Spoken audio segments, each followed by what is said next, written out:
Francisco Puebla Smith, and come over here please, Klaus. Hola. Has been busy for 11 or 13 or 15 years working with bringing tequilas and mezcals into Europe. I would like to say all my life, but that would be a lie, because most of it was clandestino. I've been working it's almost 10 years. 10 years I've been distributing the passion from Mexico into well, among other countries, UK. So a couple of years ago we met up, and so we started now to introduce Fortaleza to Europe. Met him at a stripper bar. I needed some money.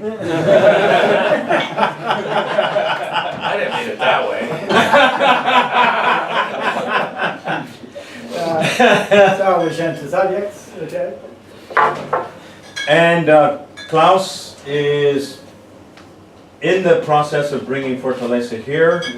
So we've had the first program of this whole series was with Francisco Gonzalez, who was with us last time with his own presentation and with Julio.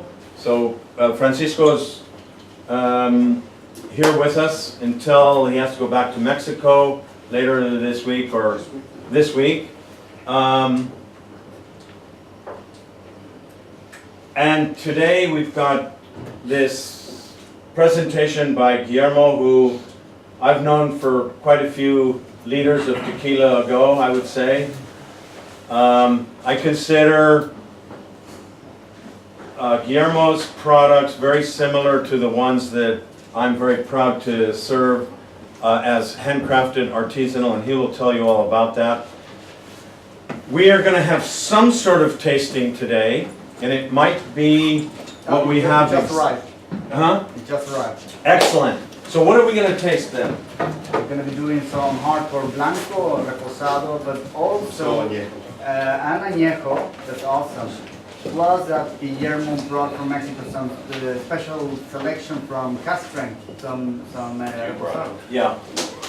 Guillermo gave them to me, and I brought them back. So we've got some cask strength blanco, cask strength repo. Any other comments, questions?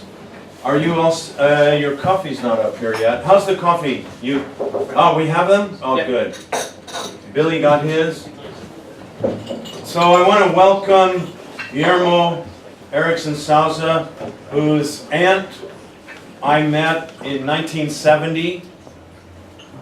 My aunt knew his aunt in Guadalajara, and she actually helped Mimi Smilgas Sauza, Smilgas being her husband Jerry's family name. She helped me set up my first bar restaurant in Amsterdam in 1976 by giving me old Sauza posters, Sauza serving trays, and glassware, that sort of thing. And I think it was years and years later where we actually met Guillermo. I don't even remember the occasion.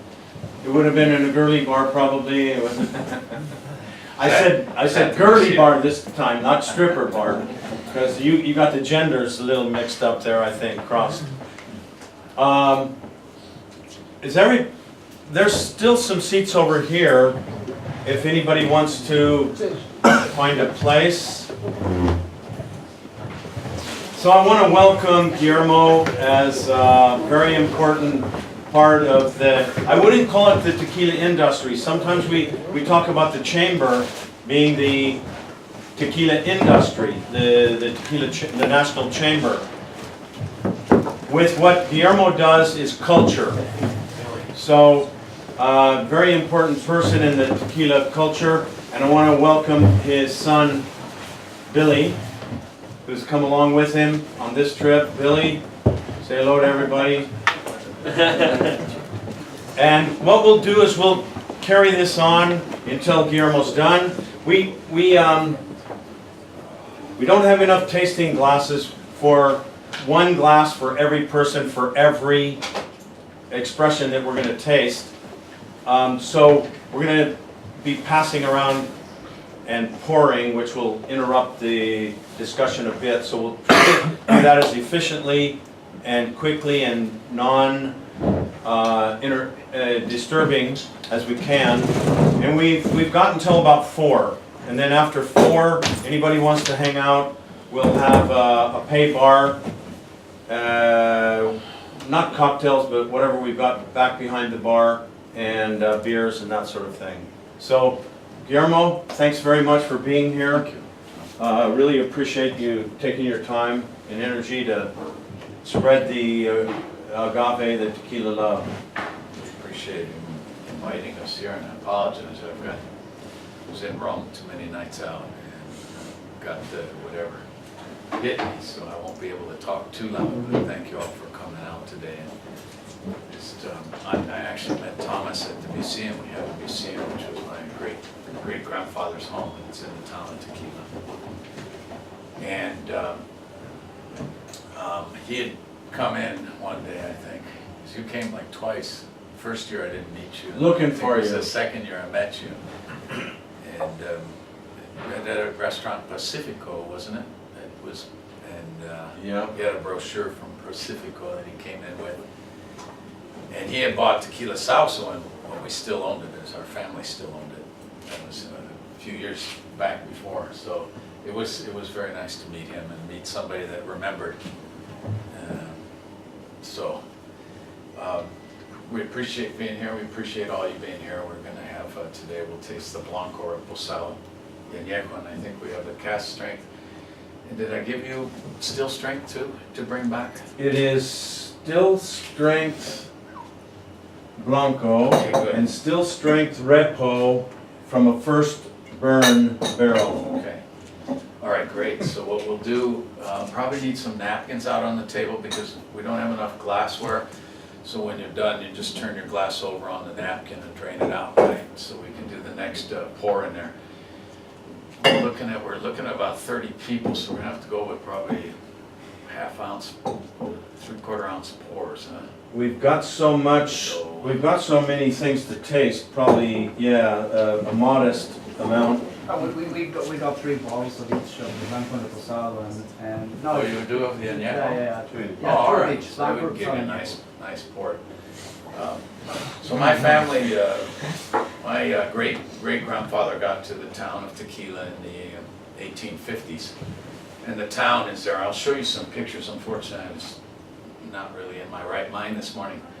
And I forgot the screen, so we have a screen that we would be able to show better, but I'll, as best as we can, we'll show you some of the pictures. I like to use the pictures because the pictures make a lot more sense out of everything. But Just a second, Guillermo, sorry. I didn't even think of AV. We have a screen. We have a projector. How long would it take, But Jesse? I don't have an adapter for that. Oh, so we have to shit. transfer them. I do. You do? Yeah. Okay, cool. Yeah, I can set that up now. It makes a I'll big help difference. Jesse. Just make room. Get out of the way. We will move forward, and so but let's go ahead and we'll start with the Blancos so people have something to taste. So he came from a town, his last name was Sauza. He came from a town about 30 minutes south of Lake Chapala, called Teocuitlatlan. And when he was 16, his father died, so he struck out. And this is, of course, after the first revolution in Mexico, which was 1810. And now we're in the 1850s, and he strikes out to Tequila. The Tequila region was a boom town now because before that, distilled spirits weren't allowed. The Spaniards didn't want anybody competing with their brandy industry, so they didn't allow any of the colonies that I know of to make distilled spirits. So he started out then, and by the time he was 28, I think, he started Tequila Sauza, which he turned into a powerhouse. Unfortunately, my grandfather sold it when I was about 20. So we started Fortaleza a few years back when we had a lot of agave that was rotting. The guys that bought Sauza refused to take our agave, and after my grandfather died, they didn't really care anymore, so we decided we'll put Fortaleza back together. And Fortaleza was one of the 3 distilleries that my grandfather had. And I do. It's in the larger pocket. I mean, it's smaller in the larger pocket. Yeah.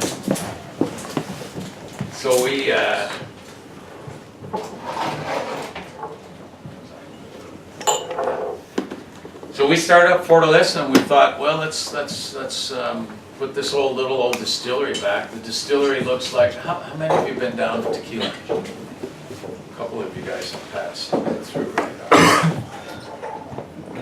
And so the distillery looks just like this on the bottle. And it was the smallest of the 3 distilleries my grandfather had, and we decided let's put it back together. We were originally going to make 2 brands out of it. We were going to make a brand that was going to be machine crushed, a typical roller mill machine crushed, and we were going to make a stone crush brand. But we got the stone working first, and we tasted what you're about to taste here. What we'll do next after this one, I think, is we'll do the still strength. Yep. Okay. What we tasted was really the still strength. This is what we bottle. So we distill to 45%, and we cut back with a little demineralized water. And by the way, that's very unusual in the tequila industry, even in the tequila culture. Mostly it's up about 55, and then they'll cut back to 40 or somewhere around then. So going from 45 to 40 makes a big difference, I would say. Would you say so also? yeah, and you'll taste it. Yeah. You'll taste it because it's basically watered back. You know when you see the guys, they buy the bottle of whiskey that's 62%, they put it in the barrel, 60 or something, and they put the ice cube, and then they put a splash of water on it. Well, we're in a sense, when we water back, we're doing similar to that. It's just, but what we did taste was something that was fantastic, and we thought, wow, this is really exceptional. We weren't sure. We weren't sure what was going to come out of it. We weren't sure of all of the processes, because really nobody knows this process anymore, especially in our valley. Siete Leguas is still doing a stone crush, but they combine it with the machine, the roller mill crushed. And I don't know if it's a 5% mix or a 2.5%. They won't tell anybody. They won't tell anybody. Altos is the other one that does it. They won't tell. Patron doesn't tell how much is. But they do run the town. Huh? They do. I've seen the town are running, and we had gone out to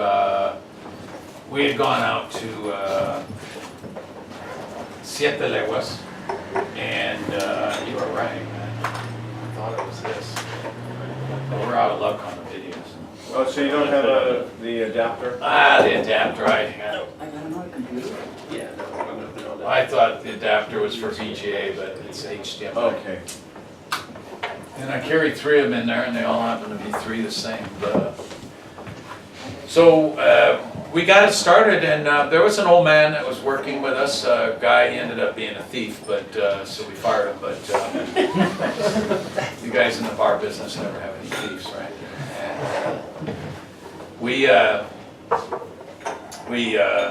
he had worked in the distillery as a 16-year-old boy, and he worked barefoot in the distillery back when it was 12 hours a day. The work schedule was 12 hours a day. This was through about 1968 when they passed the labor law, but it was 12 hours a day, 6 days a week. Sunday was off. So you can imagine it's a tough, difficult place to work. But he remembered how it all worked, and he helped us put it back together, and he got everything working. And here's the picture of a little distillery. Those of you who've been down, you actually probably sat on front of it. I like to say that everything on the bottle actually exists. And so we make the Blanco, the Reposado, and the Añejo. As you know, there's a CRT, Consejo Regulador de Tequila. The CRT controls the appellation. There's a written law on it. It's called a NOM. You can get it online. You can read it. somebody I think's translated to English, but it's in Spanish, but I believe there's a translation in English. And those are the rules we have to follow. They come every day when our factory's running. They come every day. And, a ver, para mí. Does everybody have a shot? Well, Tomas, did you get a shot? So, salud, thank you for having us here. Welcome here, Guillermo. This is great to be here, and I wish I felt better, but... You will soon. Yeah, you're right. I think the nose is unique on it. That's what we discovered when we were stone crushing this. Just some unique flavors. And no burnt. And no bad aftertaste. A lot of tequilas you get a bad aftertaste, and that's what I grew up drinking Conmemorativo. How many people remember that product, Conmemorativo? Yeah, the older ones. But Conmemorativo was a big product. That was 70-30 product. Are y'all familiar with the word mixto tequila? Pretty much everybody. Does anybody not know what mixto means? Don't, and please, if you don't know what a mixto tequila is, raise your hand. All right, so, okay, mixto tequila. Mixto tequila allows us, it's not 100% agave. I have on the front of the label, it says 100% agave. I'm allowed to do that because that's all of the sugars I use to make this are from the agave plant. They also make a mixto tequila, which is currently allowed 49% other sugars. So when you're milling, you mill up your agave, make your fermentation batch, and then you can add other sugars. A lot of people would do it at the time of fermentation, more water and then bags of sugarcane. Other people could add in grain alcohol. I don't know if they finally got that out of the knob, but other people would mix in grain alcohol, high proof strength grain alcohol, and you've got the same thing. So if it doesn't say 100% agave, it's not 100% agave. But these guys, the CRT is actually there every day. They're checking, they take the numbers every day. So Conmemorativo was a 70-30 mix. That's the rules used to be 70-30. And as was Tres Generaciones. How many of you remember the product Tres Generaciones? Yep. Yeah, that was a product that was also 70-30. So our tequilas are 100%. Everything we bottle is at 40%, but we will be coming out with these new products. Excuse me, Guillermo, we've got this ready actually, after all. So you want we'll put the screen up, huh? Yeah. Yeah? Which one did you hook up onto, Billy? They're gonna use their computer, but it's... Dropbox? No, it's a photo store I have a while ago. It follows the same general order. Did you screw it up? No, I copied out whatever folder that is, but you change it like every day, so... I do. It's different people and different presentations. You know, some people are more interested than the other people. That's why it changes on there. I thought that I probably could have done that. What if you could just put it on the wall? Will this come on? This is fine. All right. Look in front. No, we'll put it right against the wall. So we tasted that Blanco coming out of the still and we thought, oh my God, when we got our still running, we didn't even have any bottles. We didn't have anywhere to put it. So we got, at this time, this is about 15 years ago, they were using glass water bottles. So we started filling up the big glass 5-gallon water bottles. We started filling those up. And we'd only cooked 10 tons of agave, but we ended up with, I don't know, it seemed like about 1,000 liters. Maybe it was a little bit more. We didn't have enough space to put them. And we decided, okay, well, let's just change the game and let's do that. And so we decided we would make everything stone crushed. We got rid of the idea of putting in mills. And the mills are expensive. The mills cost you about $80,000 to $100,000 worth of investment to put in a 3-set. 4-set probably costs you about $125,000. And so they're very expensive.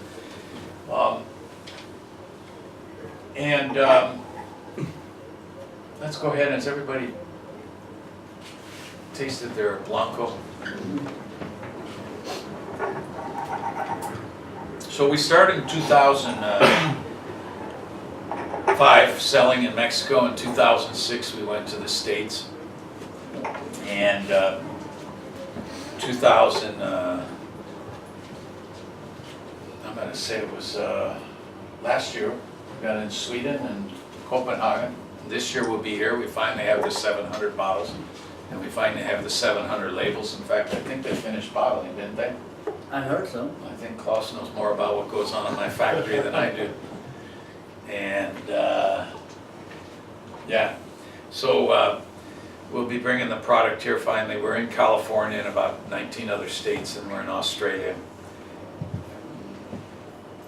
We import ourselves into the United States. We own our own relationships, so we're not associated with any big company for a couple of reasons. Oh, that looks good, yeah. Why would you call those beer like that? Los abuelos is it means the grandparents, literal translation. But we did run into a rum company called Ron Abuelo, and they sued us in the United States, and they're all over the place now. They're column still rum made out of Guyana. It's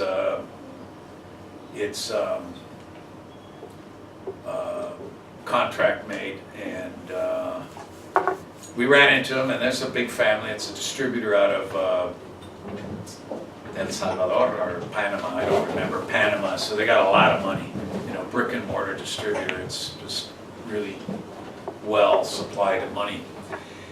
And they sued us, and we said, okay, let's try the lawsuit against this. Let's use the drag your feet, you know, and make it as expensive as possible, which we did. So I think we cost them over $100,000 in legal fees. It cost me $40, just trying to make it as long as possible. We lost the first decision, and now I'm kind of glad we did, because if you look at their bottle today, there is once in a while somebody goes, oh yeah, I've seen your product, and they pull the Ron Abuelo off the shelf.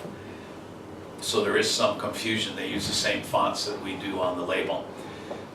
But we changed to Fortaleza then, and that was a good name. Nobody was using it in the States, and as far as I know, nobody was using it here.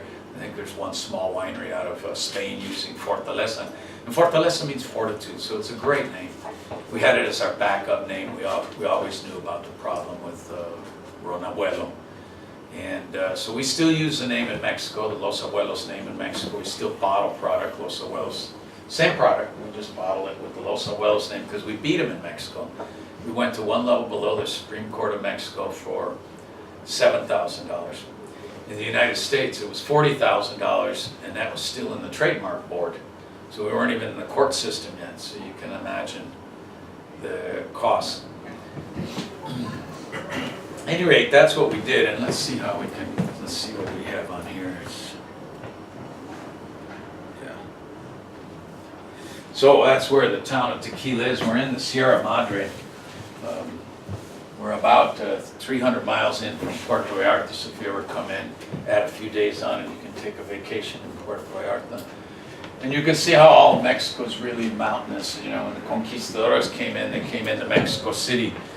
Then about the 1520s, they came over to Tequila, the town of Tequila. And they founded the town. So the town is a very old town, and the Indians were there growing the blue agave. There's about 250 species of agave. You'll see a couple pictures. Here's the appellation. If your distillery and your plants have to be grown in here, and let me tell you, the CRT actually does satellite mapping of your plants. They have counts of your plant. And there are people that cheat, but there are a bunch of people that have gotten thrown out. I think everybody knows the bottle of Porfirio with the cactus on the inside. He got thrown out. He's now in Austria now. The last I heard, he's in Austria, and he's making tequila in Austria, but he can't call it tequila. He's calling it spirit of agave.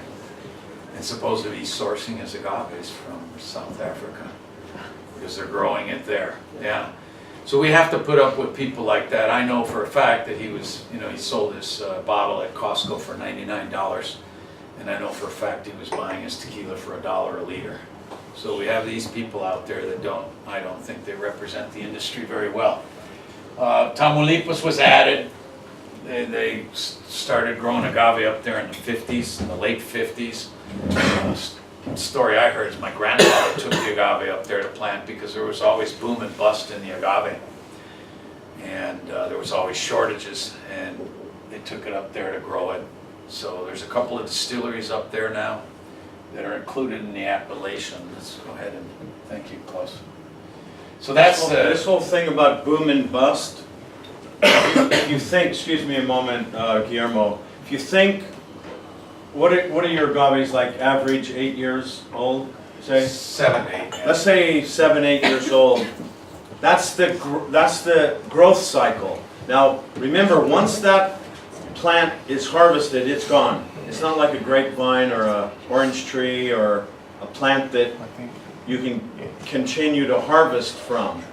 When we harvest it, it's 7 or 8 years, that's it. So, when we have a scarcity of agaves with which to create tequila, we can plant all we want. But then, it's going to take 7, 8 years to be ready to use them. So, we have a demand that we don't know what is going to be the demand next year, let alone in 8 years. And we have a supply that's very inflexible.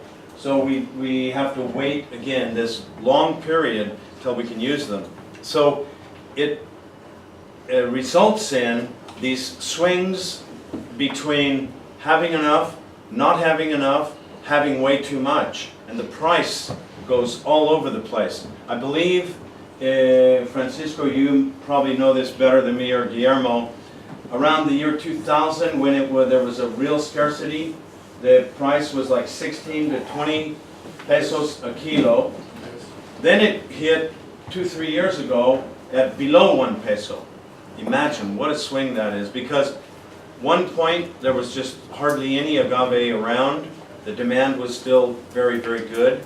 Then, because everybody planted, the demand increased, but there was more supply planted than the demand. And it was, I believe, the price of agave was so cheap on the market that a person that had the agaves ready to harvest could not pay the harvesters to take them out of the ground and get them to the distillery because the price was lower. Is that correct? Yes, but the real situation now is that the industry, the companies, the producers of tequila are growing their own agave so they can plan better. So that is one of the solutions, because even though today is the agave is expensive, it has never gone as it was in 2000, you know. Now it's 6 pesos, 7 pesos per kilo, and the industry have huge inventories of tequila, because when the agave was very cheap, the producers produced inventory to wait for the you know, for the time when the agave was going to be difficult to find, you know. But actually, the industry is in much better situation than in 2000. In 2000? Yes. Excuse me, I think I introduced Francisco earlier to a few of you. This is a very good friend, Francisco Gonzalez, who made for his father, along with his brother, he and his brother Eduardo made Tequila Don Julio. Subsequently, they sold it, and now he has his own brand again, which is Reserva de los Gonzales, the brand up there. So he was actually the one that came over here in 1982, 83, with 40 tequileros, tequila producers, and I had them all over at Cafe Pacifico on the Sunday night before they launched a week-long program, and it was then that Francisco was the president of the National Tequila Chamber. He recognized me as their ambassador. So Yes. I thank you We are very very much. proud. Yes, thank you, sir. So excuse me, Guillermo, just wanted to add that bit in about the swings in agave supply and price. Demand, yes. Demand. So the photo here is of the Cerro Tequila. It's almost 3,000 meters in height. And the highway runs around 5,000 meters, and you can see the terrain from here below. It's all planted with agave.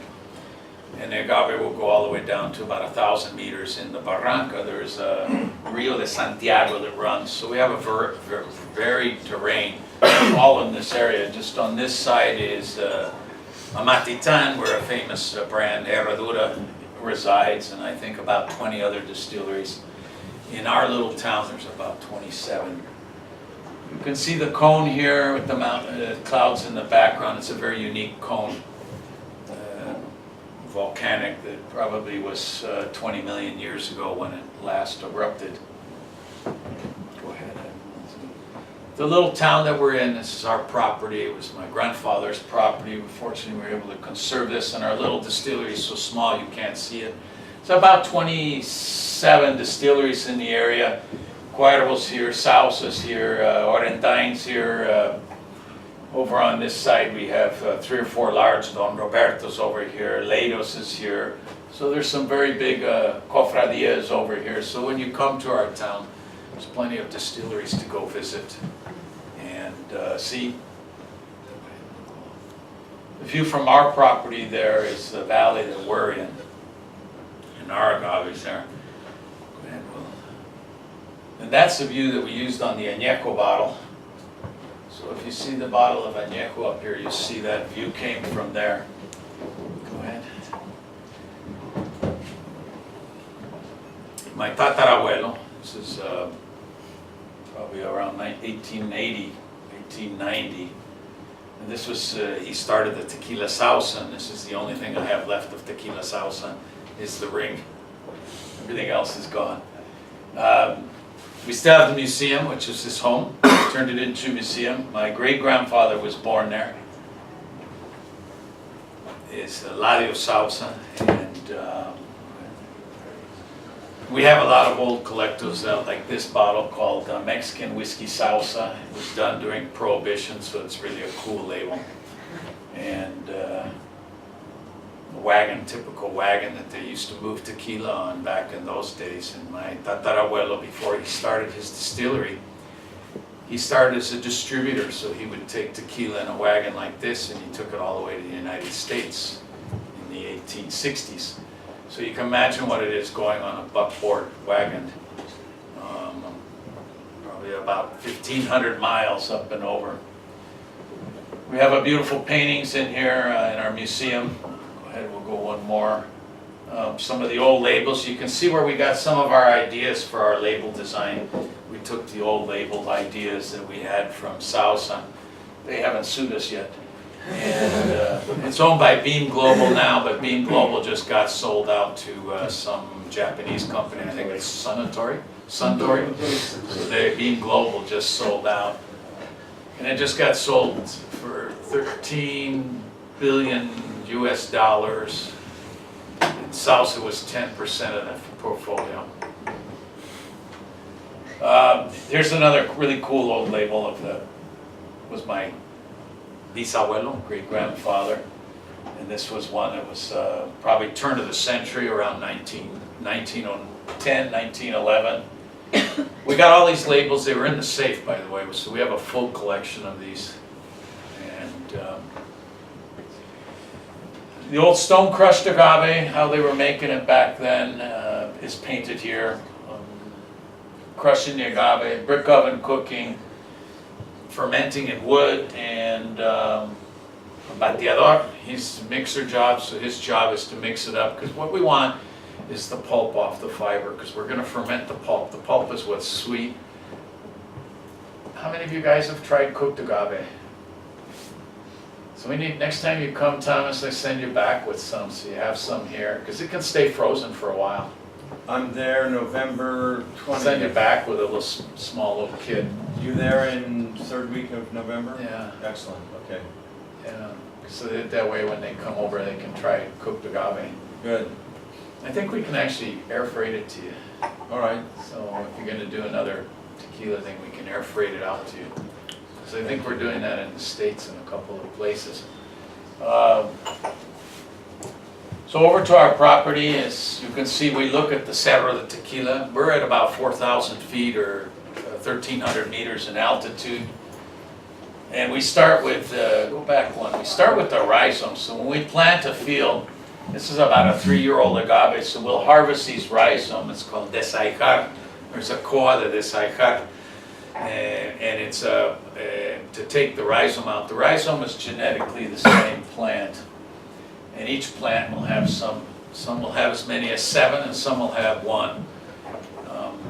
And so on the 3rd year we'll harvest the rhizomes and then we'll plant, and the field will get planted with about 3,500, 3,300 hectares depending on your planting scheme.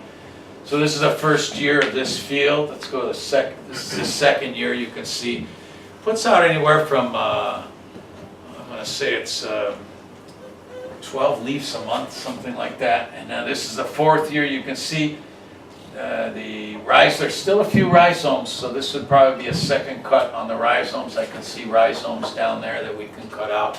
There's a 1st cut, semilla de primera, there's semilla de segundo, and there's semilla de tercera. You always want to use the semilla de primera. The guys that have been doing this for generations, they say it's the best. We have to fertilize, weed, watch for bugs, watch for diseases, and if you don't do that, I can guarantee you're not going to have a lot of agave left. You have to take care of it, because if you don't take care of it, it's going to get in with a disease that'll run through and kill it all. About 10 years ago, we had a big disease running through. It was a fungus. I saw whole fields that were, after 4 years, just died. 4 or 5 years, they would die. I saw whole fields that happened in. This is about 5 years now, 6 years. It's as tall as a horse. You can see how big it is. And we're going to use everything above ground. Our horse named Paloma there. She was a full-size horse, quarter horse. And our mule Chencha that used to pull the stone. So she's retired now. But here's what we're after. You can see now what's developing here. The piña, we call it, or the starches are being stored here. And you can see this is why it's the blue agave. And I could show you pictures of other agaves. There's 250 species of agaves. There's some short ones, small ones, bigger ones than this. There's the agave pulquera, which is used to make pulque. There's the agaves. There's, I think, 3 or 4 agaves or 5 that they use regularly to make mezcal. And each agave, I believe, has its unique taste when it's distilled. And so here we let the quiote comes up. We normally cut those off after they get about this tall, because otherwise it's taking all the starches out of the plant. And we don't want that. We want it to stay in the plant. So we'll, always in March about that time, the quiotes come up. Some years it looks like a whole mess of asparagus spears sticking up in the air, but giant ones. That's what it'll look like. And so we cut those off right about there. And then I've got about 9 months to use that plant. There's 2 ways the plant matures. It puts up the quiote, or it's a sterile plant. We call it a novillado. And that won't have a quiote, and that one will usually take 7 to 8 years to develop. I'll actually get some of these in the 5th year. A few percent will actually develop in the 5th year. So here's the quiote, what it looks like. These guys are really happy to have something so big and thick in their hands. And just kidding, they're good friends of mine. They've got a club called the Agave Idiots, and they're out of New York, but they're really good guys. And any rate, so that's what they look like. They're very heavy. You can actually cook this and you can eat it. But I didn't like it. They have to put brown sugar on it and so forth. So here it takes about 2 minutes. Now you can see there's semilla de tercera. This would be 3rd cut of. We don't need that right now because there's plenty of seed. But when there's a shortage of seed, they'll actually use that. Semilla de tercera, so it would be the 3rd cut. He's harvesting this plant. You can see where the quiote was. And it takes him about 2 minutes to harvest this, and he uses a coa de jimar, it's called. You don't have any here, huh? You need some here. You need a couple of coas, like the swords here, huh? Like on your label. Yeah, the swords there. I don't have coas on there, but okay. You need a couple hanging around here. I'll send you some, huh? Okay. If you want to use them there. That'll look. So the coil quemar takes about 2 minutes to do that. And go back one. If you would reverse one. So that just about 110 kilos. The average size is about 35 kilos, but my experience is that if you don't fertilize, if you don't take care of them, you'll get 35 kilos. But if you fertilize and you take care of them, you'll get all. And the soil's well prepared and the soil is analyzed. You need to analyze your soil before you prepare it. Does it have all the nutrients that the agave needs? It's intensive farming in our area for corn, and corn is notorious for just pulling everything out of the soil. So you really have to, if you're using a planting fresh, you need to check the soil.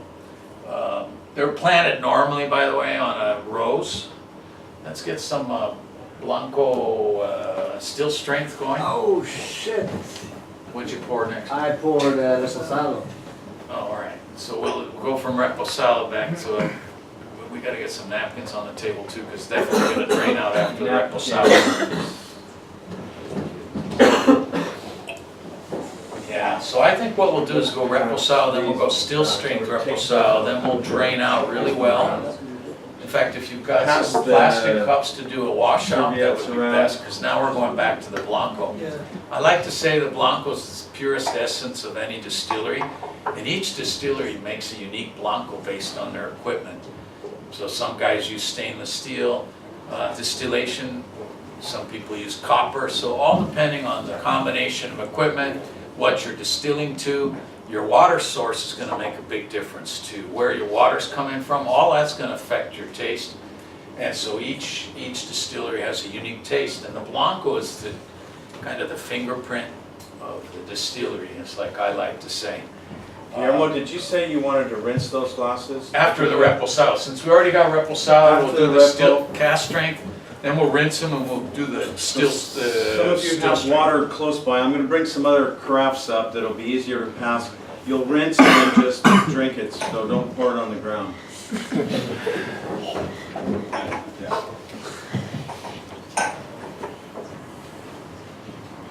What kind of fertilizer are you using? Nitrogen, and I buy it in bags. Now there are some people that do, they'll let their cows go in on their land to fertilize. Usually after about the 4th year you can let cows go in there and they'll eat the grass in between, and that's the way, or horses. Horses going in there will eat the grass too, and then you've got natural fertilizer doing it that way.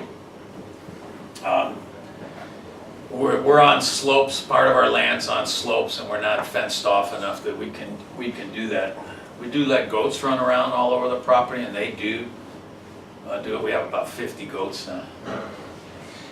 The old days they would bring the agave in on mule, and I met one of the horsemen that worked for my grandfather, and he had worked for my great-grandfather. At the time, my great-grandfather had a stable of like 500 mules to bring the agave in every day. Let's go on. That's the toughest job. So he's carrying about 70 pounds. You guys go by pounds or kilos here? Wait, kilos. So that's about 35 kilos. So that's the toughest job that he's got, loading the truck. And you can see this is pinto, what we call pinto. It's starting to rot. That's what we look for. We want it to be pinto. That's the ripest point of the agave. Maybe 2, 3 of these, 4 of them. This one's extremely pinto. That's what we look for. That truck now has about 9 tons on it, but generally speaking, they'll get 10 tons on a truck with the bars like that. And we use 15 tons a week. We're very small. We run once a week. And so 15 tons, and I wrote out some numbers here. So 15 tons, just a little bit over a year ago, was 400 pesos a ton. So 400 pesos, I think we're dividing by 25 to get to pounds. 400 pesos, 6,000 pesos to fill up my oven. And that was about 240 pounds. This year, it's running 6,500 pesos every time I fill up my per ton every time I fill up my oven. So it's running me 97,000 pesos to fill up my oven. And that's about 3,900 pounds every week. So it swings like that. We're about 40% sourced from our own land, but I grow it, so I'm paying myself as a grower, not as an owner of the distillery. And about 60% we get from other people. Everybody get a reposado out there? So the only difference now is we stick in a barrel. That's the only difference. And that's where that taste is coming from. Where's the bottle? One down there, yeah. Would you send that down here for me? Thank you. So the only difference is it's stuck in a barrel. Now we chip out our barrels and we reburn them. And that's where the color comes from. We had one problem one time. And we charcoal filtered it after being in the barrel, so it took all the color out. And my engineer that I had at the time, he said, well, let's just go get a spectrograph. I said, what's a spectrograph? Well, it matches colors. And he says, well, just get some coloring and we'll food color it up, because it's legal to add 1% other shit in here. Even though it says 100% agave, it's legal to add 1% other shit. So I said, no, put it back in the barrel. We're not adding anything in it. So we add no coloring, no flavorings, no nothing to it. We make it just like como lo hizo mi tatarabuelo. Let's go ahead and we'll go on. So we start, this is coming in. If you come down, you go in, the caves are right here, very famous caves. And let's go on. And you can see not much has changed in how they do it, except they don't wear hot pants anymore. And some of the English guys asked me if they could come and work and wear the hot pants. And, no, just kidding. And there's the oven. It's a 15-ton oven. So we're a very small operation. To give you a kind of a size difference, Herradura does 400 tons every day. We do 15 tons a week. So it gives you kind of a scale difference. So we're cooked in the brick oven, I think, with you can see the steam pipe in there. It's about 30 hours of cooking time. We'll get the mieles from the bottom of the oven, and we get about 2,000 liters of mieles, which I will use in my process. I'm going to use it in the fermentation. I'm not going to sell those, and I'm going to use them in the fermentation. Let's go on. Our boiler is a 1903 boiler, born the same year my grandfather was. We're still using that, but we're working on replacing that this year. Here's the cooked agave. You can see the mieles running out of the agave still. And then we're going to crush it by stone. And we did replace the mule, but that's what it looks like in the stone crushing. It's about 6 hours of work every day. If you're a bartender and you want to come down and work in the distillery, you're welcome to come down. We have a place for you to stay now, and you're welcome to come do a shift in there. We've had a couple of bartenders from the U.S. do full shifts in there, and we're trying to get the pulp off the fiber. You can see there. And there's son number one. We just have to replace his hat. He's got the wrong logo on there. We were using a tractor for years. In fact, in 1968, this factory was still running. My grandfather closed it down. Now, we played on the property as kids. I was about 12 years old. But I don't remember the factory running. I worked in the big distillery when I was 13. But I don't remember this running. I never saw it run. Fortunately, we had that old man that knew how to work it. But the tractor, we used it for about 4 years, and now we've advanced, and we might win the Nobel Prize for energy savings this year. And we've gone to a Toyota electric tractor now. And it was really unique because it got rid of all the diesel fumes and noise that we suffered with for 3 or 4 years. Any rate, so everybody, this is the Reposado. It's 80 proof or 40%. Do you guys go by proof or percent? 40%. So, salud.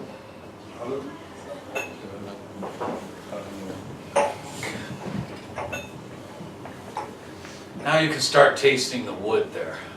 That's all coming from the wood. It's burned, and you'll see a picture here in a minute. That's what the flavors you're getting from the wood. And 6 months. Now, it takes 2 months to be called reposado, all the way up to 1 year, and then you can call it añejo. We went 6 months because I like to taste. As you can see, you can still taste a little bit of the blanco in the background, in my opinion.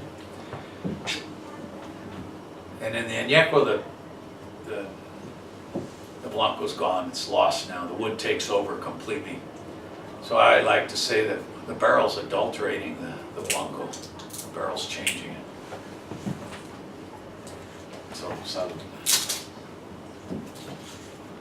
now let's drain out because we're gonna go to the barrel strength. Yep. Okay, so now this one is what we go into the barrel at, 45%. We go between 45, 46, as close as we can get. This guy's name is Dustin Harstead. He's a bartender out of Seattle. You can tell by his tattoos. And he's a good friend of ours. Actually a part-time ambassador for us. And so he went in there and did full 8 hours in there. In the still. You can work on the stills too. So this is just not cut back with demineralized water. It's the only difference on this.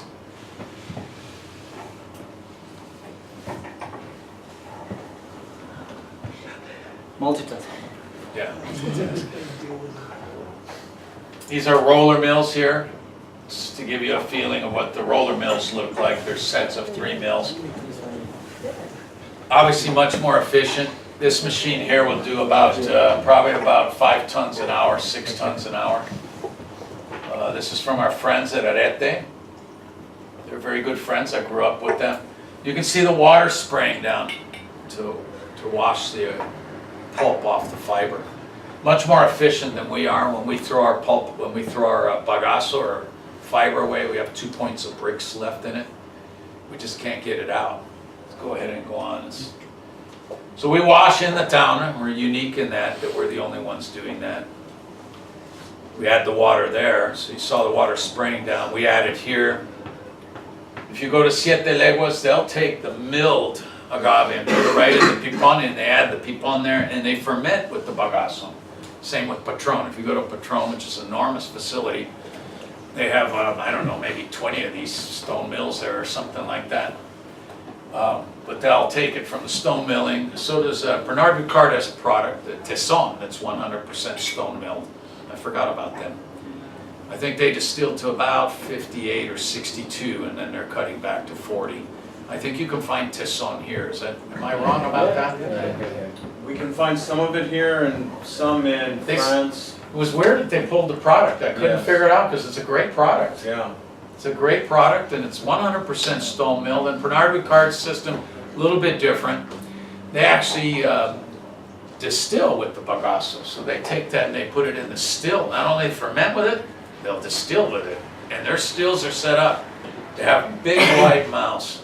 And they pull it up with a bucket. Yeah, this is Tesson. So that's 100% stone crushed tequila too. And that's the town, but they didn't tell you that. That's what that's supposed to look like. And Bagasso is pulp or what? fiber. Fiber. It's a fiber. It's basically wood. It's a cellulose fiber, so ours goes back out for composting. Okay, everybody got some still strength. I have some, we're almost back there right now. I have some still strength. So then we pump up now. We got rid of the fiber, right? You guys saw that we pulled the fiber out on pallets. A bit different. Now we go up to wood fermentation vats. Expensive. It's cost me about $6,000, a little bit, $5,000 each. We ferment for three and a half days, and we just built our first 6,000 liter wood fermentation tank. We're going to convert over to 6,000 liters, a little bit easier maintenance wise. Those are stainless steel fermentation, and that's herradura. So that's another way it's going to bring you different flavors, right, in your process. Once it's fermented, now we're going to distill. We're fermenting to about 5.5%, 5%, and now we're going to double distill in the first pass. There is no tail. There's a head. Second pass, there's a head and a tail. So anything below about 38% is a tail. Because what we're gonna collect on second pass, we want it to average 45%, right? That's what we want, average 45%. And that's what 46%, that's what we're gonna store at. And our storage tanks are where the cows used to eat. And that's our barrel program. And go ahead. And that's what we do to the barrels, so they're chipped out and flamed. And the only thing we don't do on our property is the glass blowing. Now everybody get a little bit of barrel strength to taste that now, so I'd like to know what you guys think of this barrel strength product.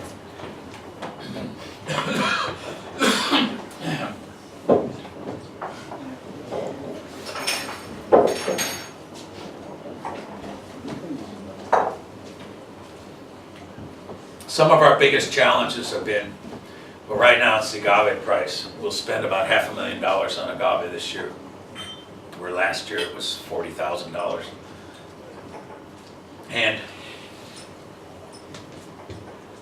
barrel space, that's another big challenge for me, barrel space. You need a lot of barrel space. For those of you who've been to our caves, we actually put wrought iron up in the caves now. We've started filling the caves up with barrels. We still have to build another barrel house. About 45% of our sales now,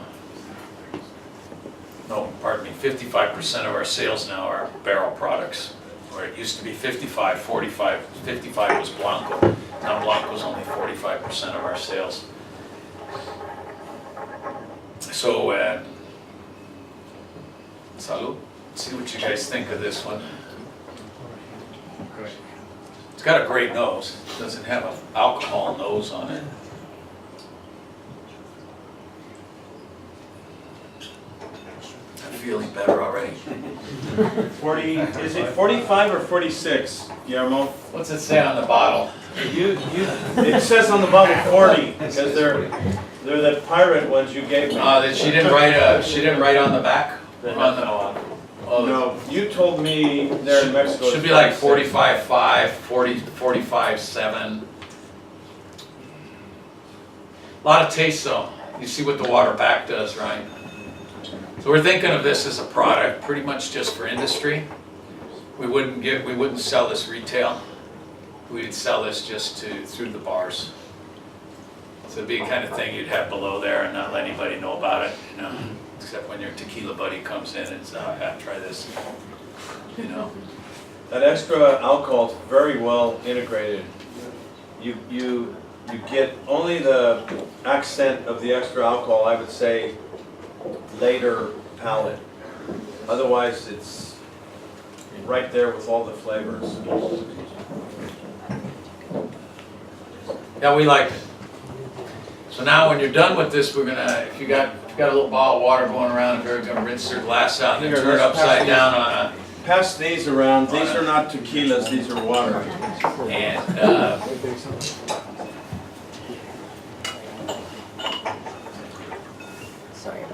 drain out on the napkins. And I want you to do the still strength Blanco to see the difference in it. So, Try any higher.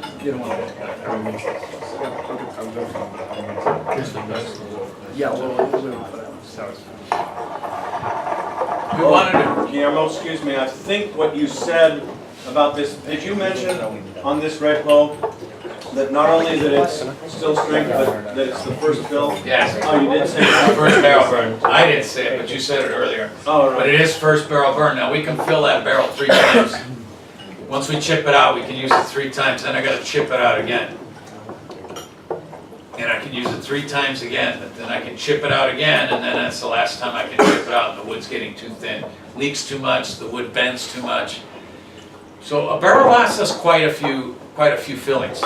Now if you were doing a 60-day, obviously that would go a lot faster, but we're doing 6 months on all of our products, on our Reposado product. Why 6 months? We like the change from the Blanco. I didn't like it at 60 days. To me, it wasn't enough. I liked it at 6 months. Plus, it's kind of easy to remember, okay, January and July, it's time to go crazy. I'm telling you, there's shit happens in the distillery. I know you guys work in bars and restaurants, and I know shit happens there all the time. Yeah. So shit happens in ours. The other day they're bottling, and the guy goes to fill up the tank inside the bottling room. Then then they take a break and they leave the pump going, and 800 liters went on the ground.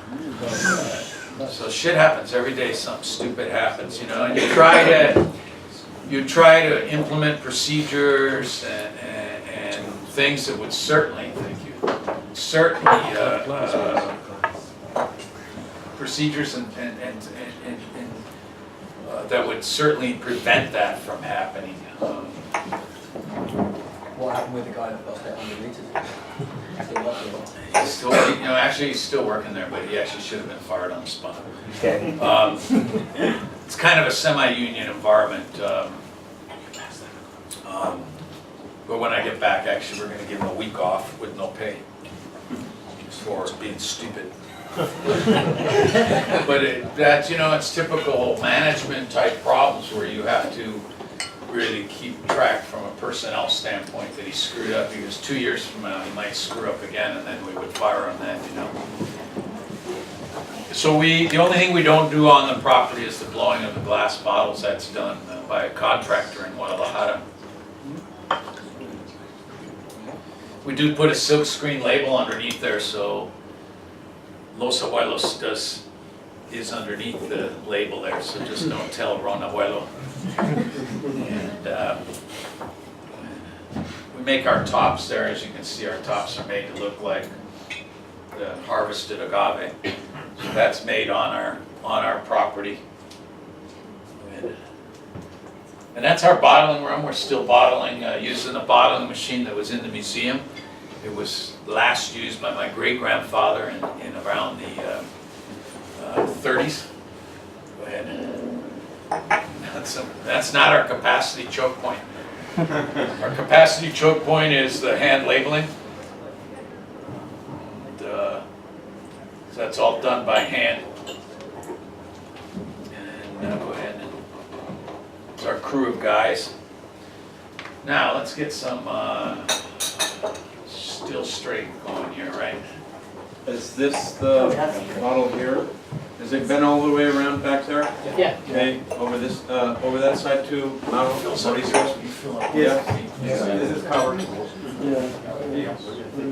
So everybody along here, have you? We look at Okay, so then if you'll pass it this way. Oh, yeah. So we did fix my kid's hat. Photoshop working. And it's Mr. Beckman. He owns Tequila Cuero. He's been over 3 times now trying to get us to sell out. So we're between him and the railroad tracks.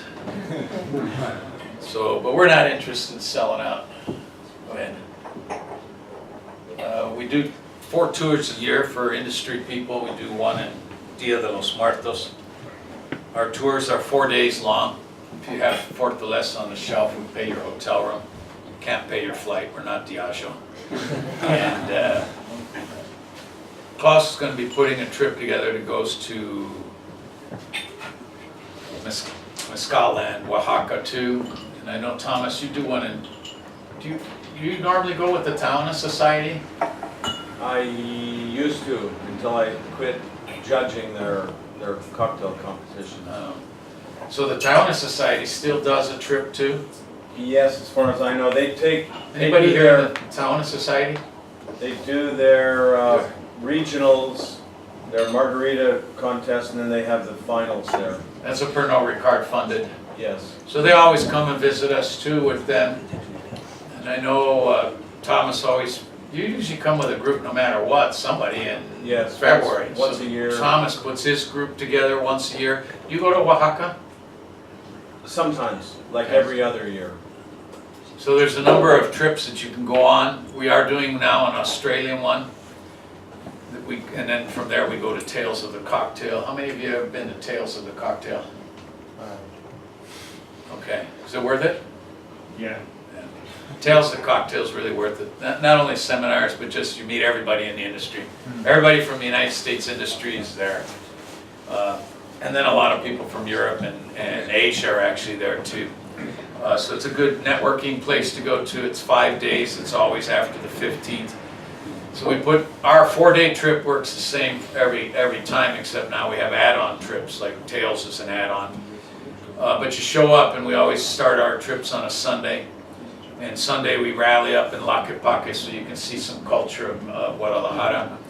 And then Sunday night we're in Tequila. We have a reception, our museum. And then we work with a couple of partners there to open their distillery on Monday, which is Arete and Don Fulano. They open their distilleries, so we have 4 distilleries that you can tour on Monday. Then you can talk to owners, managers, and you can ask any question you want. Obviously, you taste a lot of tequila.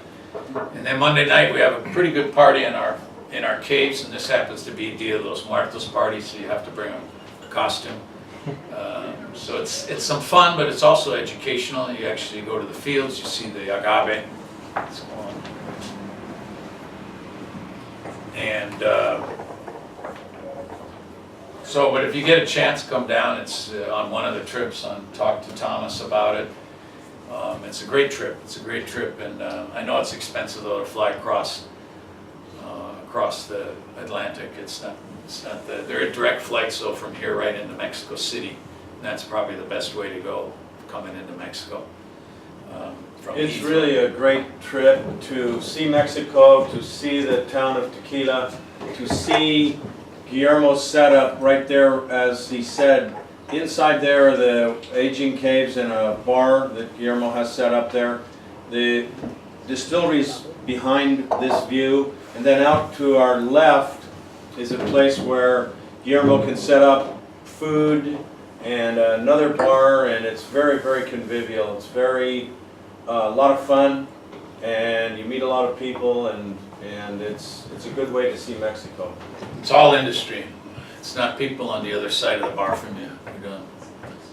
We don't invite them on that trip. And let's go on a couple more. You do send away invitations to these activities and information. If you want to, you can sign up your name and get direct access to. We don't send out much. The only thing we send out is these invites, so that's all you get from us. Go ahead. These are the caves. I do work the bar. I am a bartender, not certified. But I do water everybody up. I do. I only serve 3 drinks. Blanco, Reposado, Raniero. But I do close the bar down. I close it down every hour on the hour. And we don't open it back up until everybody drinks a full bottle of water. It's the only way to keep everybody walking and talking. It's pretty funny when I do it though. Everybody's like, what the fuck is he doing? But and then everybody will point out, he didn't finish his water yet. You gotta finish that bottle of water. And if you overdrink, we do have a place for you. You'll wake up there. And it is a true bat cave. We're the only ones in the industry to have a true bat cave. That makes him the Batman. End of November, if you like to come down for small town, if you're into small town culture and you like to see that, it's always the last Saturday of November. We have a parade there, and it's a small town parade, so it's kind of neat to see. And we put a float in the parade. So, my grandfather, it's about 1906. He was born on one of the 7 haciendas my great-grandfather had. In those days, things were all haciendas. He was born on a hacienda called La Labor. It's about 2 hours from Tequila, 1906. Let's take a little time to taste up this. And I want to know what you guys think about still strength Blanco. A lot more nose on the product now.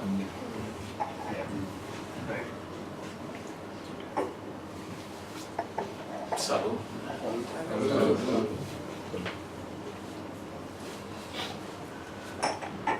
Feeling a lot better now. My favorite. But still smooth, but a lot more taste. So what happens is charcoal filtering and then watering back to get to 40. And that's what the Blanco is in the bottle, but now this is still strength Blanco. This is what we tasted in 2002 when we first got our distillery running. And this is why we decided to make the Stone Crush product.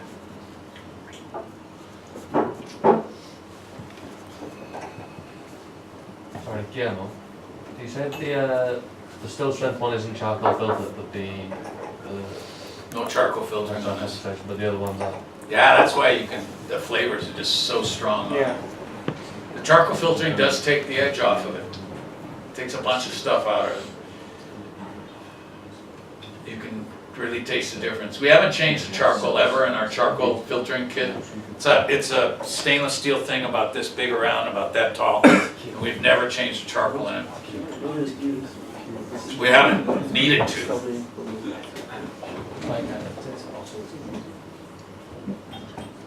So if I was going to bring out a product, which one should I bring out first? Bottle, Reposado strength or still strength? Blanco. So really be just for industry. We're only going to sell it to industry. It's not going to go to liquor stores. Can you buy that in Mexico? Yeah. Not yet. No, we haven't even done the label design. I've got it in my mind what the label design is. We have an extra añejo coming out too. That's done. Just waiting for the label to be finished, where I'm arguing with the guy that's doing my label incredibly. I'm arguing with him. He wants to change it to something else. He's got a new idea, and I'm like, no, I want the old idea. And he's actually, it's 99% done. He just has to change the extra añejo is going to be 90 proof or 45% also. It's 5 years. Guillermo's talking about arguing with the guy. One of the first times I saw him, you had a shirt on like that, and he would move, and I kind of saw something on his belt. I looked a little closer, and it was a pistol.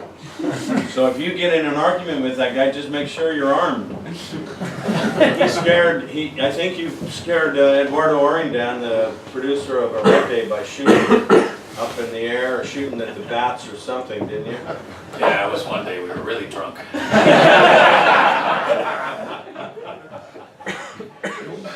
It was fun. It was fun. I made the mistake of pulling out my gun when you're drunk. When you're drunk, you never pull out your gun. The signs outside the cave do actually have real bullet holes. Yeah, it's got a bullet hole. Somebody challenged me if I could hit it from about, it's about 40 yards. I hit it. I was drunk. It's a picture of me and my grandfather there about 1967, and I am waiting for a flood. You can see by the shortness on the pants there. I'm very fortunate to be able, let's get some añejo going now. So añejo is a year and a half to 2 years. We're going 18 to 24 months on our añejo. Just drain out for a minute on the still strength. Remember, all I'm doing is taking this, it's taking a Blanco, sticking it in a barrel, right? This still strength is what goes into the barrel. It's charcoal filtered though. It goes into the barrel and sits in there for 18 months to 24 months. We've been going to 2 years. I like the taste on it. This has been a wonderful job for me. I really enjoy doing this. I mean, I dreamt about it. When I was a kid, I always thought I would be. My grandfather had Tequila Sauza, which is a big company. It was doing 2.5 million cases a year when he sold it, so it was larger than Cuervo at the time. To give you, and this was 1976. But in the 70s, I would go to his office and I would sit in his desk when he wasn't there, and I always felt that someday I'd be running that company. But unfortunately, he sold it, and we were fortunate enough to have this little piece of property and this little distillery, and I've been fortunate enough to meet all of you guys. I can't tell you, I think it's over 1,000 bartenders have visited our distillery now. And it's a great honor and pleasure that I have you guys visit each and every person that comes through. I really enjoy that people come down. I just had Roberto Artusia from Jerry Thomas Which is- Project. What a guy. And Christian. I Hello, can't sir. even pronounce the name of his bar. But he You can buy Friese. friends if you. They're really good guys from Italy, and I was just in Italy, and I just can't tell you what an honor it is to know all of the bartenders that I know, and managers and owners and guys like Tomas that show up at the museum. It's just an honor, and like people, I remember one time I met Julio Bermejo in 1999. Most of you probably know Julio Bermejo. I met him in 1999. I had a consulting company, and I was just starting to fix the distillery and introduced myself and at his bar, and we had a couple shots. And I went back like 3 years later, and I had tequila in my hand, and he remembered me, and he's, Guillermo, and that guy's got a perfect memory. And it's just been a real honor to meet everybody in the industry, so I'm very fortunate. Everybody gets some añejo going around out there. Have you got it down this way, starting here? Guillermo, may I say something about your grandfather? I think that the tequila industry owes to Guillermo's grandfather. He was the first tequila producer who really did a good job to make the tequila an international product. I think he was the first one who really made very popular the tequila in the United States. Before Cuervo, I think that we owe the tequila industry to Don Javier a lot. I am very proud that I was lucky to meet him when I was very young. With my father, I was in his home at Avenida La Paz. I was in his office, the same office that you was sometimes, you mentioned before. So I think he was a great tequila producer.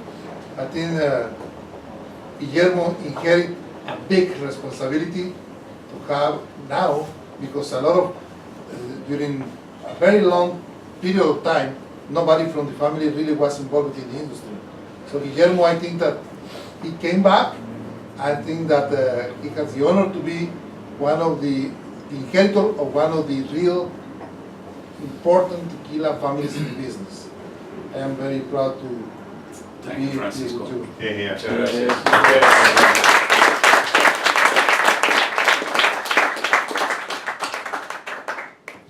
I'm fortunate to be able to carry on these traditions. If you come down and you see our museum, Cuervo came over, Beckman came over, as I said 3 times. He also wanted to buy our museum because he's building a hotel there. And he told me, he says, we're going to give you a lot of money. You can move your museum anywhere with that money. But it's not the same. So we kept our museum, and he's building a 5-story structure all the way around us.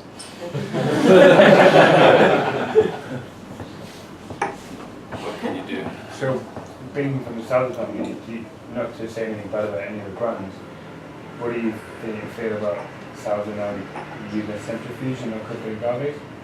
They use a diffuser, and diffuser is another methodology for making tequila. Nothing wrong with it.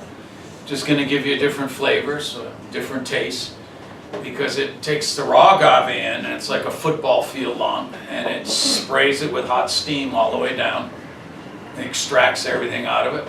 When the bagazo comes out, it's completely cleaned. It's giving you, and then they take that juice and they go to a fast cook, so they don't cook the agave, they cook the juice. I think their cooking is 3 hours or something like that. So you're getting different flavors. I know you probably all, how many of you ever had a baked potato in an oven versus a baked potato in a microwave? It cooks different. So each of these processes are different. Nothing wrong with the tequila, it's just a different process, and you get different flavors out of it. Now where I might get a bitch about it is if you're using a column still and you're distilling at 80%, 85%. Well, what flavors are you going to have left, right? So that's where I might say that when you go to a column still, that's where you're running into problems, because you're stripping everything out. You're going to the pure ethanol molecule, and which is devoid of flavor. And if you're looking for that, you might as well drink vodka, because that's what vodka does. Most vodka that I know is distilled to like 95% in a column still, and then they're watering back to 40%. That's how come there's no taste. So, column still swill. That's a personal comment.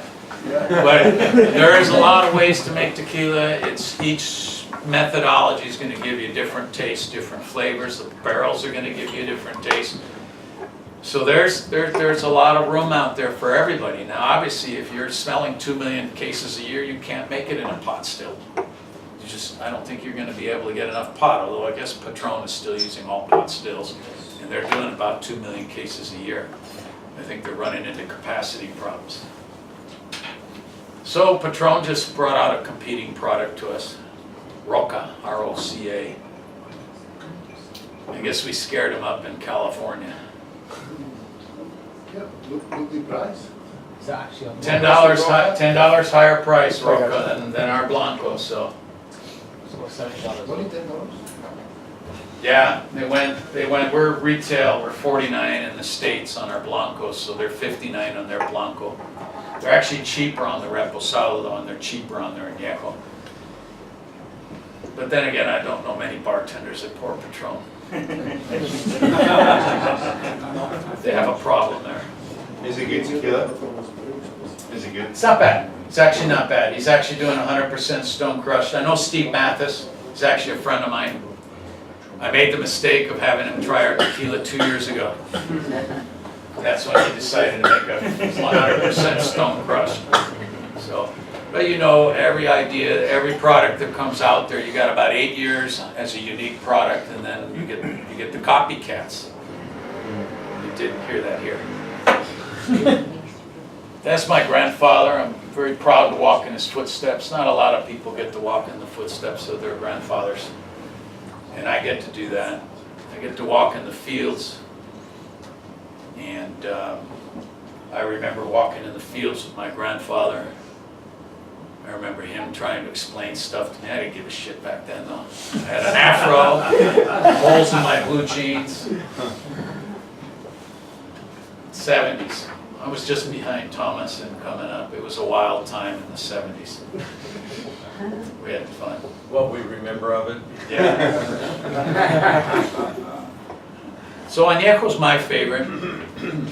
If you see me at a party and I got a wine glass and it's half full, it's not Chardonnay. But after 3 or 4 Añejos, I usually switch to Reposado and save myself some money. Go ahead, we'll go one more. And what was this last one, sorry? So to my bisabuelos, my abuelo, bisabuelo, and tatarabuelo, and to my mom, who always supported my crazy ideas. And salud. Salud to all of you guys.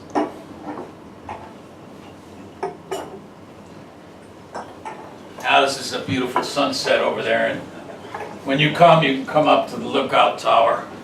I usually send people up there now. I just started doing this, so when you come, I have a lot of work to do, so I can't always go up. I actually like to go up there when I can with everybody. I mean, how many of y'all know Henry Passant? Good guy. We just did a memorial for him up here, Thomas and Will, and we got up there about 5 in the morning. The sun was coming up, and it was beautiful up there. Had a couple shots of tequila, and had a little altar set up for him. He was down in February. I think he died in April. He was down in February, and he didn't want to go up there, and he stayed in the caves with me, just him and me. We had like 8 shots in it. And y'all know Henry. If y'all know me, we're big drinkers. And so we hung out in the caves, and the rest of the group went up there. Anyway, so now I send people up there with a bottle of Still Strength. You can go up there and enjoy the view over all of Tequila. It's almost 5,000 feet there. It's a little bit of a walk, huh, Tomas? Uh, Lookout point. Out to the lookout, like the morning that we went up there, Yeah, Guillermo, to Oh, yeah. honor this man, Henry Besant, with his Henry brothers. Besant. We saw the sunrise come up. How many, what did we take? A few bottles of, Yeah. uh, We were shivering, remember that? oh, yeah, was cold. I do. Well, we're in the mountains, we're at 4,000 feet. That's probably almost 45 anyways, 4,500, so it's cold out there. And we watched the sunrise, and it was just fantastic to watch the sunrise up there. It was a great time to remember a good friend. And I met Henry, I think, about 7 years ago. Because he was with the Taoist Society, and he would bring people every year. Let's go ahead, go ahead. Hey, my trusty dog, Chocolate. Go ahead. And we have a replacement dog, Sandy, now because Choco passed on a couple of years ago. Anyway, it's a fucking tough job.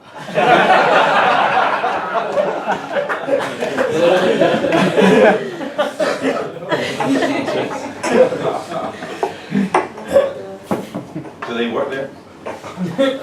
No, actually, she's a server. She's married to a guy in Australia now. Not sure what happened to her, but she's half Egyptian, and she was still a server in San Diego last time I talked with her about a year ago. A couple of cute girls. We have some fun. We work hard, we have some fun. I mean, the tequila industry is not an easy industry. There's a lot of shit going on, it's a lot of problems. Cuervo just installed new column stills. I estimate they do at least 200,000 liters a day. And I think they're going to be like a giant water problem in our valley now. They're building a golf course up on top of our mesa now, trying to turn it into Cuervo Disneyland. And so I think we see some issues coming down the road, water issues, those kind of issues coming down. So it's an industry that's always, you're fighting, especially the small guys are always fighting. I know Francisco has a small brand too. It's just tough against the big guys, the discounting that goes on the big guys. I think in California, we just heard that Maestro Nivel, which is a Cuervo product. Cuervo has like 12 products now. They're down to like $8 a liter on that. It's 100% agave. So they got an oversupply of stock. So it's tough for the small guys to find a market. We appreciate everything you guys do for us, for the small guys, because you guys are what make the small guys actually survive. If it was up to the big guys, they would squash us out. They would stamp us out like ants, you know. Yeah, well, the problem for the UK market, though, is straightforward. Very, very few consumers here know what good tequila is. And there's 60 million people living on this island, and very few know what good tequila is. That's our job then. That's the big opportunity that exists for us all, yeah, absolutely. And most people, when I talk to them about tequila, say, blech. I remember when I was 16, I drank this shit tequila, made me feel ill. They don't understand about lazy tequila.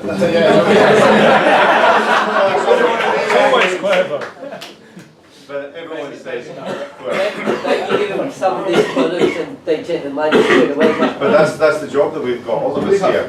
We've got to change this. And this is a huge opportunity in this market. 60 million people need to get to taste tequila. It's amazing. But I think it is changing.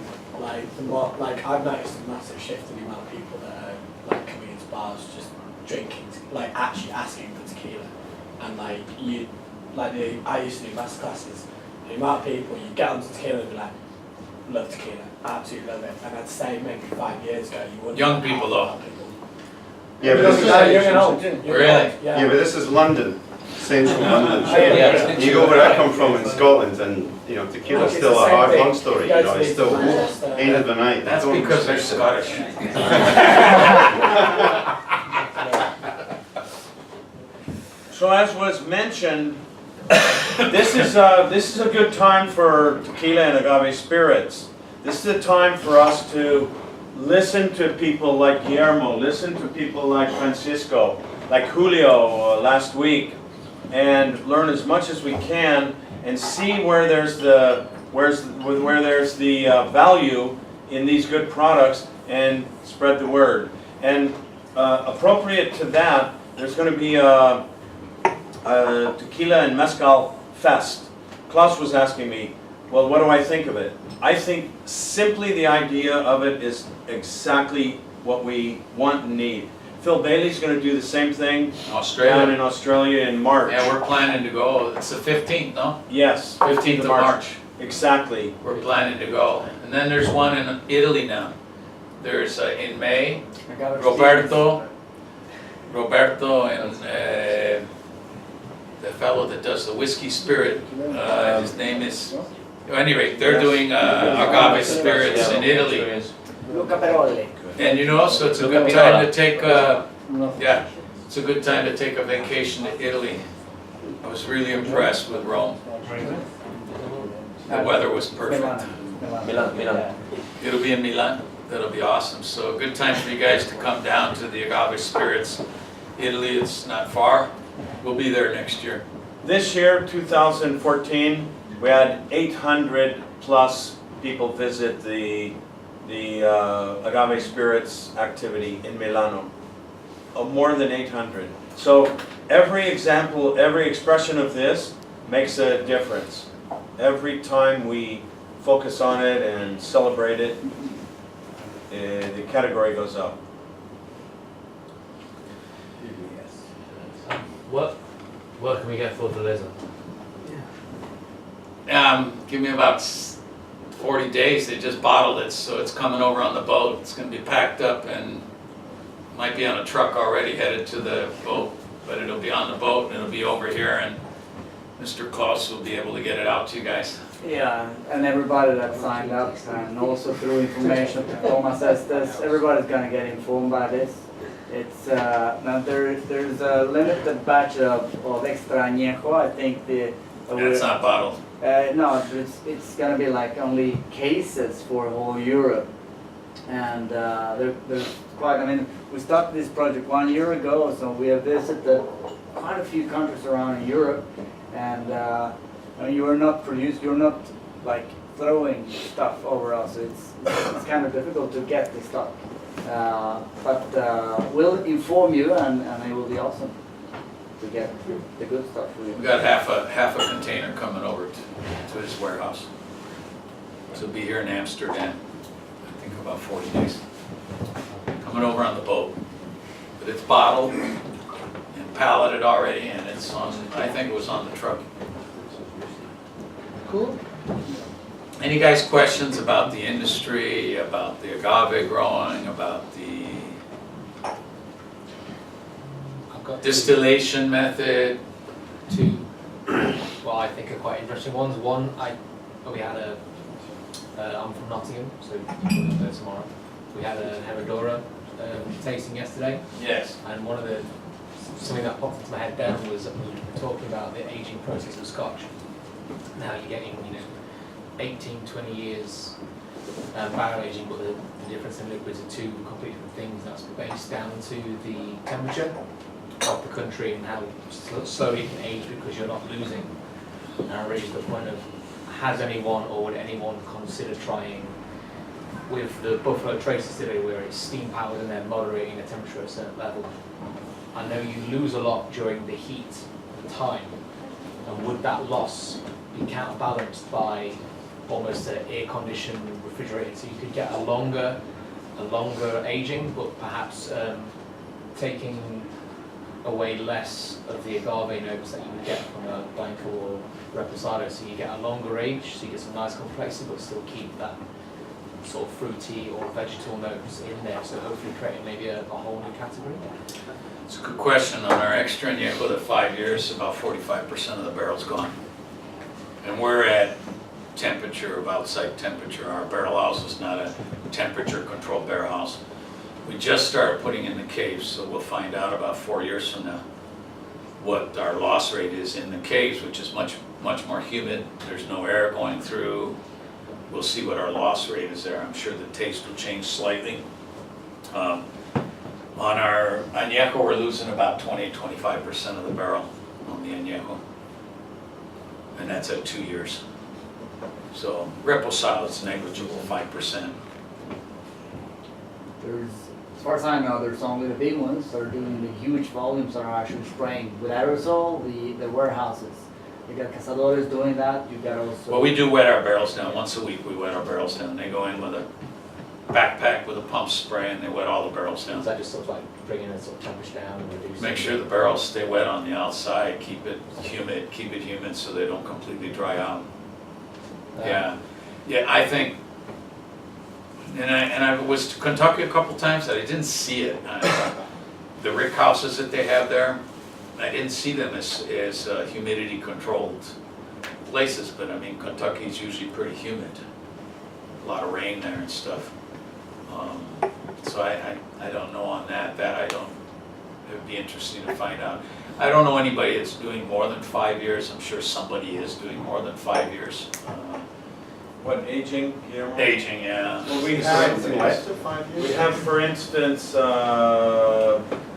Miguel Garcia, no, Manuel Garcia. Manuel Garcia, who's got his historical. That one up there with the Solera method is now 15 years?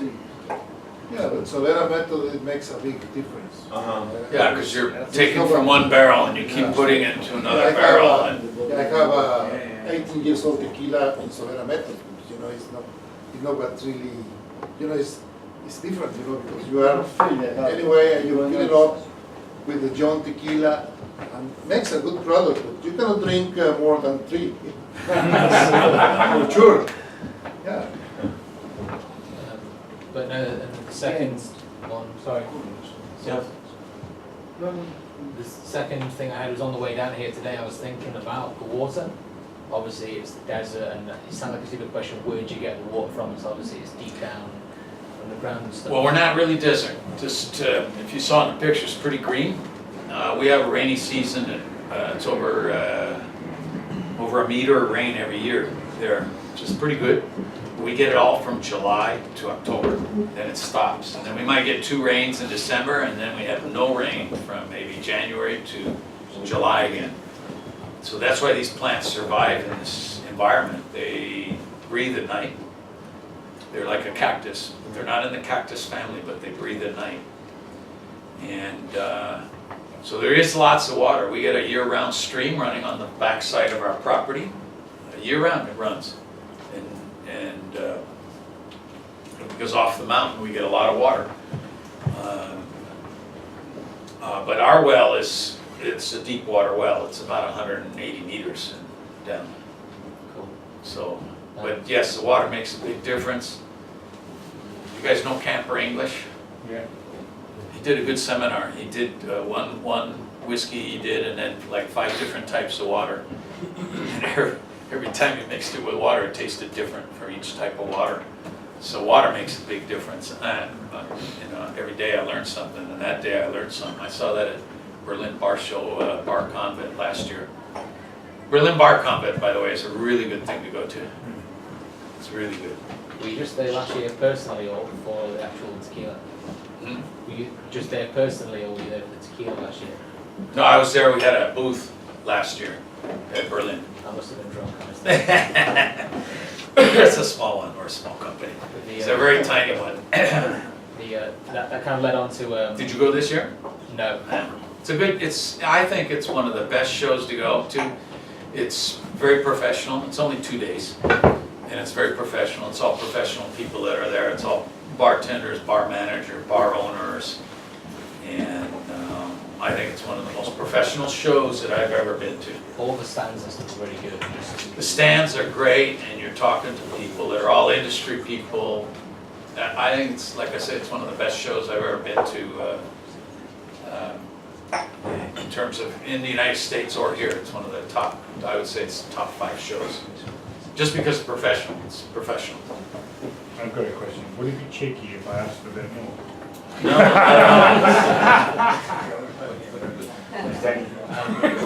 Leading on to the water thing, there's I used to be a chef, and there's a really interesting thing that happens now on, I think it's the south. Let's see if you can speak up nice and loud so everybody can hear. So I used to be a chef as well, and so in terms of farming and agriculture stuff, I'm kind of partially in touch. And there's a thing in, I believe it's the south of Spain, which was a borderline uninhabited area. There's not a lot really going on, and it's now one of the largest production zones for lots of vegetables. Because they do it. It's somewhere in the south of Spain. I don't know exactly. I don't remember the name, but I watched like a big thing on it. And they're basically now they're pumping in all the water from the sea and running through all these filtration systems, and they have these. They're not quite greenhouses, but they're kind of like tents, and they're growing like watermelons and peppers and tomatoes and cucumbers. And it's outrageous because it's gone from just being like a no man's land to like a big hub of. It's a dry area of Spain. Yeah, it's dry. I'm actually from Spain, and to be honest, the problems with water they do have down there is quite serious. And if you taste the products from south of Spain and you taste products from somewhere else, like let's say the East Coast or up north, the size, the taste, and everything's completely different. The water. I agree. Big companies, small companies, everything. And it's all because of water, it's all because of soil. It's like a desert. It's only a desert. Not like Mexico, but you've got rainy seasons, but not south Spain. It's totally dry. Well, most of the mainland has good water, except like Chihuahua, Tamaulipas. Those places don't have a lot of water. Baja California, and they use groundwater. I don't know of any desalination plants, so.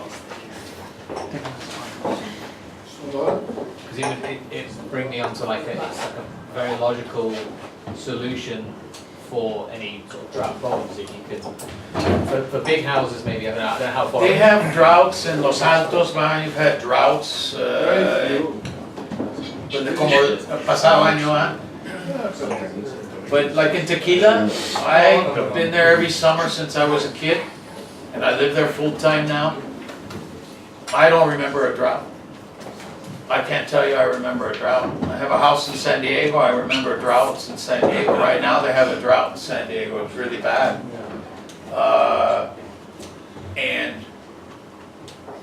But I don't remember a drought in Tequila ever. The rain always comes. If it doesn't come sometimes it comes on the 15th of June, sometimes it's 15th of July, but it always comes. And when it rains, the torrential rain,